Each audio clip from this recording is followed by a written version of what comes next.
ملتمس ہوں گا اور آپ استقبال کرنا جانتے ہیں. انور مقصود صاحب سے گزارش ہے کہ وہ تشریف لائیں. تشریف رکھیے. شکریہ.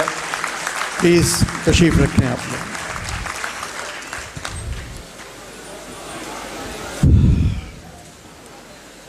اردو کے بارے میں اتنی تقریریں سنی،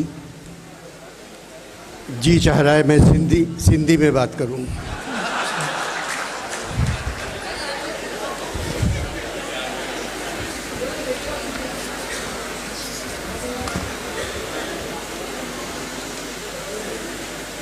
کسی نے مجھ سے پوچھا کتنے برس ہو گئے آپ نے ٹیلی ویژن کے لیے کوئی ڈرامہ نہیں لکھا. میں نے کہا اب تو کوئی بھی نہیں لکھ رہا ہے. اشفاق صاحب نہیں لکھ رہے، فاطمہ ثریا بجیا نہیں لکھ رہی ہیں، منو بھائی نہیں لکھ رہے، بانو قدسیہ نہیں لکھ رہی ہیں، شوکت صدیقی نہیں لکھ رہے ہیں، انتظار حسین نہیں لکھ رہے ہیں، کمال احمد رضوی نہیں لکھ رہے ہیں. کہنے لگے یہ سب تو مر گئے ہیں. میں نے جواب دیا وہ سب اپنے ساتھ ڈرامہ لے گئے. آج کل جو چینلز پر ڈرامے آ رہے ہیں، آپ اس سے قومی زبان کا اندازہ لگا لیں کہ پاکستان ٹیلی ویژن نے اور دوسرے چینلز نے اردو کو کہاں پہنچا دیا.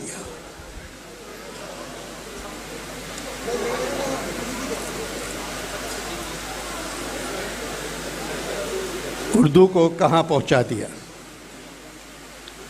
پیر 7 بجے شب کھجلی میرے ہاتھ میں ہے،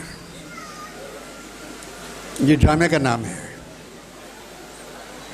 پیر 7 بجے شب کھجلی میرے ہاتھ میں، 8 بجے شب میں کیسے کہوں، 9 بجے جو تو چاہے، 9:30 بجے مجھے بیٹا چاہیے، 10 بجے ڈر خدا سے، 10:30 بجے چیخ ڈبل، منگل 7 بجے دل میں بجی گھنٹی، 8 بجے میری شادی کروا دو، 8:30 بجے برفی لڈو، 9 بجے حیا کے دامن میں، 10 بجے چپ رہو، 7 بجے بدھ قدوس صاحب کی بیوہ، 8 بجے نوابزادیاں، 8:30 بجے شاہ رخ کی سہیلیاں، 9 بجے ریشم گلی کی حسنہ، 10 بجے لو ان گلشن بہار، جمعرات 7 بجے پاکیزہ پپو، 8 بجے مسٹر شمیم، 9 بجے جیٹھانی، 10 بجے مس فائر. یہ ہے اردو آپ کی.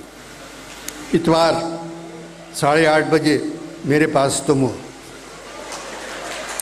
9 بجے یہ کیسی محبت ہے، 9:30 بجے ایمرجنسی پیار، 10 بجے ناممکن، 10:30 بجے رسوائی، 11 بجے ایمان کے درمیان، 12 بجے الف. یہ سارے ڈرامے آپ لوگوں میں بہت مقبول ہیں، مگر یہ کیا اردو ہے، یہ کیا نام ہے، یہ کون سی تہذیب ہے؟ مغلیہ سلطنت نے ہمیں 3 تحفے دیے: اردو، غالب اور تاج محل. یہ 3 تحفے ہمیں مغلیہ سلطنت سے ملے. اردو بہت بڑی زبان ہے، اس کے بارے میں کچھ کہنا کہ یہ کرنا چاہیے، یہ کرنا چاہیے، یہ ایک دریا ہے. آپ اس کے آگے دیوار کھڑی کر دیں، وہ دریا وہ دیوار توڑ دے گا اور آگے نکل جائے گا.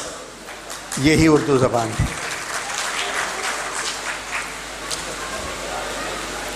میں بہت کچھ کہنا چاہ رہا تھا آپ لوگوں سے، کیونکہ بہت دنوں بعد آیا ہوں.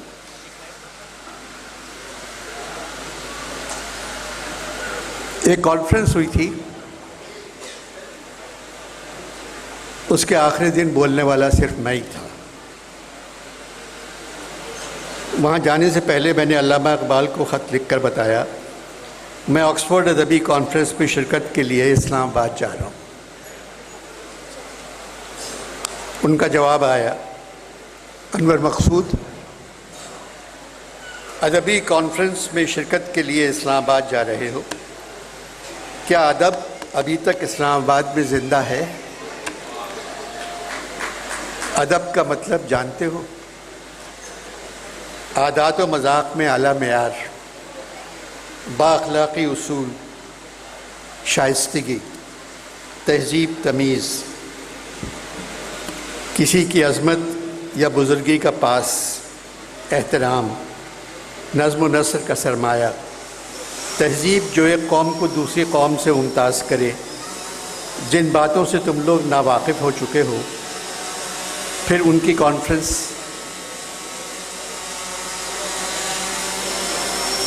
اس طرح کی حرکت شادی بیاہ میں تو جائز ہے،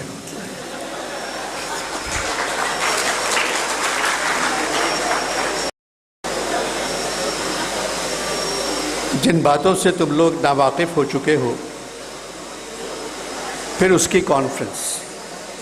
خیر تمہاری مرضی، جاؤ، میرا ایک کام تم کو کرنا ہوگا۔ ادارے کے سربراہ سے کہہ دینا اس کانفرنس میں اقبال پر، اقبال کی شاعری پر، اقبال کے فلسفے پر، اقبال کے خواب پر کوئی بات نہ کرے۔ بہت ہو گیا، اب مجھے معاف کر دے۔ یہاں پر ایک مرتبہ غالب نے مجھ سے کہا تھا تم کو پہلے اپنی قوم پر نظر ڈالنا چاہیے تھی، اس کے بعد قومی شاعر کا خطاب منظور کرتے۔ میں نے بتایا پاکستان میرے مرنے کے بعد وجود میں آیا، اور وجود میں آتے ہی مجھے دوبارہ مار دیا۔ 23 کروڑ کی آبادی میں ایک آدمی میرا شعر وزن میں نہیں پڑتا۔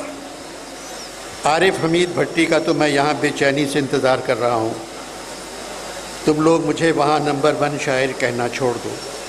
اپنے رب کی قسم، میں نے خود کو کبھی نمبر 1 شاعر نہیں سمجھا، میں تو چاہتا تھا تم لوگ نمبر 1 ہو جاؤ، مگر تم لوگوں نے میری محنت اور میری محبت کی طرف دھیان نہیں دیا۔ میں نے لکھا تھا عروج آدم خاکی سے انجم سہمے جاتے ہیں، یہاں آدم خاکی سے میری مراد فوج نہیں تھی۔ عروج آدم خاکی سے انجم سہمے جاتے ہیں کہ یہ ٹوٹا ہوا تارا مہ کامل نہ بن جائے۔ دوسرے ممالک کے لوگ چاند پر اتر رہے ہیں، تم لوگ رمضان، عید، بقرعید کا چاند دیکھنے کے لیے کروڑوں روپے خرچ کر دیتے ہو۔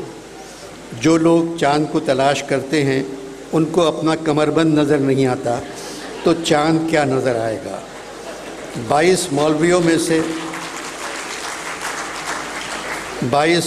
میں سے 15 کے کمر بند کرتے سے نیچے لٹکے نظر آتے ہیں۔ اور چینل والوں کو بتا دو جب یہ حضرات مشغول ہوں تو ان پر سے کیمرہ ہٹا دیا کریں، کیونکہ پورا خاندان ایک ساتھ بیٹھ کر ٹیلی ویژن دیکھتا ہے۔ میں نے 1000 بار قائد سے کہا یہ خواب میں نے نہیں دیکھا تھا۔ قائد لاکھ بار مجھ سے کہہ چکے ہیں یہ پاکستان میرا نہیں ہے۔ قائد کے بارے میں تم نے پوچھا ہے، کیا بتاؤں؟ اپنی پیدائش کا دن نہیں مناتے، مگر اپنی برسی کا دن بڑی شان و شوکت سے مناتے ہیں۔ تم لوگوں نے اب 11 ستمبر کی چھٹی بھی ختم کر دی ہے۔ اس دفعہ 11 ستمبر کو قائد نے مجھے ابوالکلام آزاد اور فیض کو کھانے پر بلایا تھا۔ فیض اپنے ساتھ غالب کو بھی لے آئے، جس کی وجہ شاید یہ ہو غالب اپنے ساتھ کچھ نہ کچھ لے آتے ہیں۔ پاکستان پر گفتگو ہوتی رہی۔ غالب نے پوچھا محمد علی صاحب آپ اکیلے ہیں جو اپنی برسی بڑی دھوم دھام سے مناتے ہیں؟ قائد نے کوئی جواب نہیں دیا۔ فیض نے کہا مرزا، قائد نے ملک کو ٹوٹتے اور بنگلہ دیش کو بنتے نہیں دیکھا، قائد نے بے ایمانی نہیں دیکھی، سیاستدانوں، سرکاری افسروں اور فوجیوں کو امیر ہوتے نہیں دیکھا، تہذیب اور تمدن کا زوال نہیں دیکھا، آئین کے ٹکڑے ہوتے نہیں دیکھے، قائد نے کراچی میں اپنے گھر کے سامنے کچرا نہیں دیکھا۔ مرزا بولے قائد آپ تو بہت پڑھے لکھے ذہین انسان ہیں۔ قائد نے کہا نہیں مرزا میں بدقسمت قائد ہوں، لندن سے کراچی آیا اور ایک قائد کراچی سے لندن چلا گیا، اس کا نام لینے والے مجھ سے زیادہ ہیں۔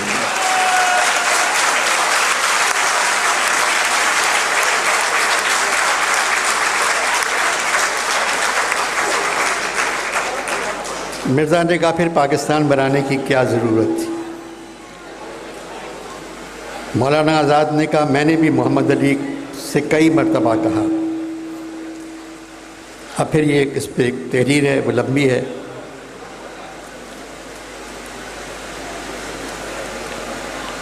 میں نے قائد سے کہا اس سرزمین پر 1000 برس مسلمانوں کی حکومت رہی ہے، تو ہمارا حق اس سرزمین پر ہے۔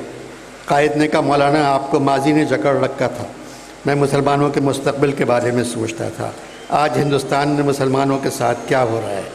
مجھے معلوم تھا ہندوستان میں آنے والے سربراہ گاندھی کی طرح نہیں ہوں گے۔ یہ تو گاندھی کا کرم تھا کہ مسلمان ہندوستان میں خوش تھے۔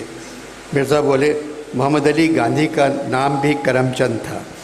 پھر مولانا سے کہنے لگے مودی کیوں نہیں سمجھتا اگر ہندوستان سے نظام الدین اولیاء، خواجہ غریب نواز، امیر خسرو، بابر، اکبر، شاہ جہاں، سر سید، میر تقی میر، سودا، داغ، مصفی، انیس و دبیر، انشا، جرت، ناسک، ولی، ذوق، حالی، ابوالکلام، اکبر الہ آبادی، رسوا، نذیر اکبر آبادی، جگر، استاد ولایت خان، استاد بسم اللہ خان، فیاض خان، بڑے غلام علی خان، علی اکبر، اللہ رکھا، دلیپ کمار، اختر علیمان، خواجہ احمد عباس، سردار جعفری، مجروح، مخدوم محی الدین، جانثار، کیفی، مجاز، مستر خیر آبادی، ریاض خیر آبادی، رشید احمد صدیقی، عصمت چغتائی، قرۃ العین حیدر کو نکال دیں تو صرف آگ کا دریا بچ جائے گا۔